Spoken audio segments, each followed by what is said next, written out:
I know there's no specific number, but what do you think is a good number to say that you are well read or that you are reading a lot? My name is Gina. I'm an author, editor, publishing professional. I help you make your writing better. Stephen King famously said that if you do not have the time to read, then you do not have the time or the tools to be able to write well. And I agree with him. I don't agree with everything that Stephen King says about writing, but this is one in which I do totally and completely agree with him. If you do not read books that have come out in the last couple of years, then you do not have the tools to be published in today's publishing market. That does not stop you from being a writer. Being a published novelist is not the only way to be a writer. So if you don't want to be published in today's market and you don't want to read stuff that came out in the last couple of years, that's totally and completely fine. You're still valid as a writer and as a creator and as a person. This is all fine. This is all optional. You do not have to participate if you don't want to. But if you want to publish today in today's market, you do need to know what sells well in this market. It is a for-profit industry. Even the self-publishing side of it is a for-profit industry, and you need to know what is selling well within that market, which means that you need to read what is selling now. What does it mean to read a lot? That can be extremely intimidating. I know people who are voracious genre romance readers, and those books tend to be on the shorter side. They tend to be very simple, straightforward plots, so they don't require a lot of like rereading or sitting and thinking about what's happening in the plot. You don't have to set it down to like get a break from something heavy. So you can plow through a lot of words in a day, and I know a couple of romance readers who they top 400 or 450 books every single year. Back before Kindle was a thing, my grandmother would read 400 to 500 romance novels every single year. So that's a lot. The good news is you don't have to read that much in order to be considered well-read, especially if you are reading in a genre like historical fiction or science fiction and fantasy, in which these books are much weightier, much heavier, much thicker. They take a lot longer to get through. You simply cannot burn through Way of Kings twice in a day. It doesn't work.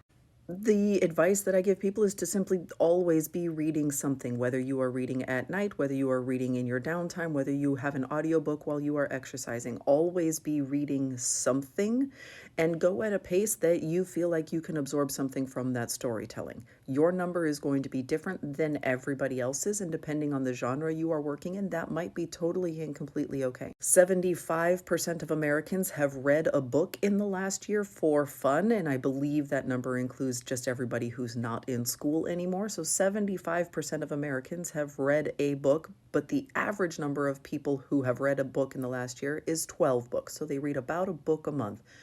So that's average, right? So that is most people read about 12 books per year. So anything more than that means that you read a lot. And remember, that means that 25% of people read no books every year for fun. If you are looking to be published, you need to be reading within your genre and adjacent genres to yours. So if you are writing literary fiction, it might be worth your time to read some speculative fiction to understand what literary is not and what speculative is not and what the boundary is between those. If you are writing young adult fantasy, it would be helpful for you to read some middle grade fantasy and some adult fantasy in order to understand the differences between those stories. It's not just about the age of your protagonist. There's story content that goes into it. And it also has nothing to do with how R-rated the content is. That's not part of this equation. So what does it mean to read a lot?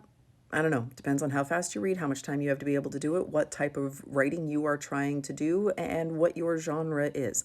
You're going to have to read as often and as much as you can for it to still be meaningful. If listening to an audiobook on 3 times normal speed doesn't let you absorb any of the storytelling, then that's probably not very efficient, even though it'll make your year-end Goodreads goal look really impressive. As an editor, about a third of the work that I read every single year is pre-published. I don't do full manuscripts for everybody. There are a lot of people that I just do pitch packages for, and so I'm only reading the first 10 pages synopsis and query letter over and over again for them to help polish those up.